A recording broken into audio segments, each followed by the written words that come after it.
H1B 2027 season अब सिर्फ registration dates का अपडेट नहीं, इस बार पूरा सिलेक्शन सिस्टम बदल रहा है।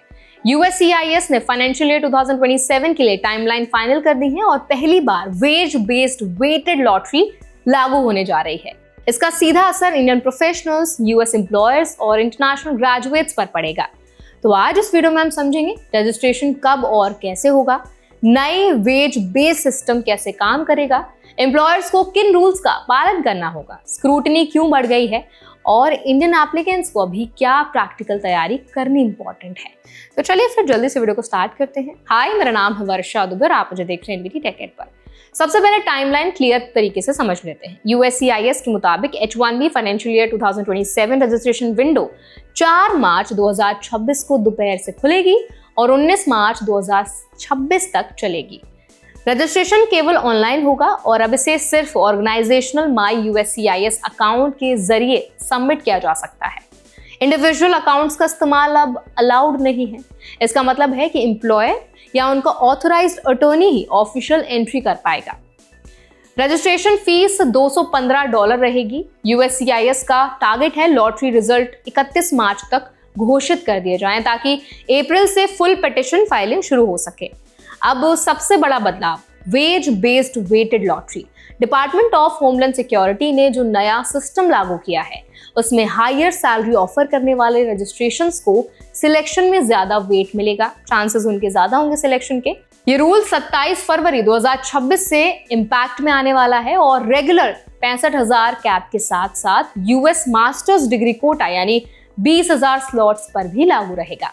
सरकार का कहना है कि इससे लो सैलरी फाइलिंग्स कम होंगी और US वर्कर्स को प्रोटेक्शन बेहतर होगी।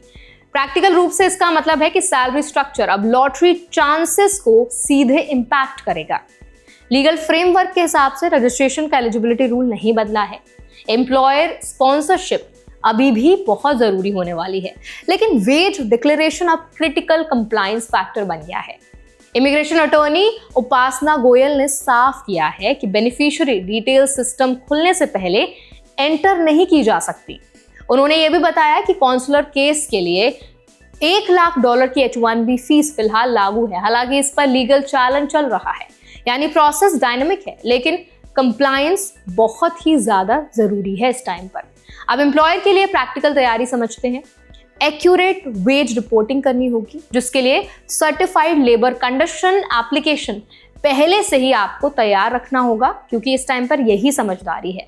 खासकर एंट्री लेवल स्टेम रोल्स के लिए सैलरी बेंचमार्किंग महत्वपूर्ण हो गया है, क्योंकि लोअर वेज टायर्स को लॉटरी में कम वेट मिल सकता है।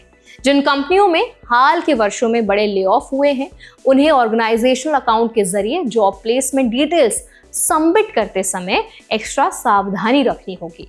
USCIS ने साफ संकेत दिया है कि डुप्लीकेट रजिस्ट्रेशंस और सस्पिशियस ऑफर्स पर सख्त जांच होगी। फ्रॉड प्रिवेंशन इस सीजन का बड़ा फोकस है। अगर मिसलीडिंग रजिस्ट्रेशन पाया गया तो पॉसिबली पिटीशन डिनाई भी हो सकती है और गंभीर मामलों में क्रिमिनल इन्वेस्टिगेशन भी पॉसिबल है। ये मैसेज एकदम क्लियर है। सिस्टम मिसयूज को रोकने के लिए एनफोर्समेंट कड़ा रहेगा। इंडियन एम्प्लॉयर्स और स्टाफिंग फर्म्स के लिए ये कंप्लायंस डिसिप्लिन का समय है। फॉरेन प्रोफेशनल्स के नजरिए से अगर हम देखें तो वेज वेटेड सिस्टम हाई पे टेक हब्स में काम करने वालों के लिए एडवांटेज ला सकता है, जहां सैलरीज नेचुरली बहुत ज्यादा होती हैं। दूसरी तरफ अर्ली करियर एप्लीकेंट्स या लो कॉस्ट रीजन्स में काम करने वालों के लिए सिलेक्शन बहुत ज्यादा टफ होने वाला है, पॉसिबली तो टफ हो सकता है। इसीलिए OPT पर काम कर रहे इंडियन ग्रेजुएट्स को सैलरी नेगोशिएशन, रोल पोजिशनिंग और ऑल्टरनेटिव वीजा पाथवेज जैसे कि L1, O1, E2 या TN पर भी अवेयरनेस रखनी चाहिए। तो आई होप ये अपडेट आपके लिए काम कर रहा होगा। अगर ये वीडियो आपको पसंद आया हो, अगर ये वीडियो आपको अच्छा लगा हो तो उसको लाइक जरूर करें, शेयर जरूर करें।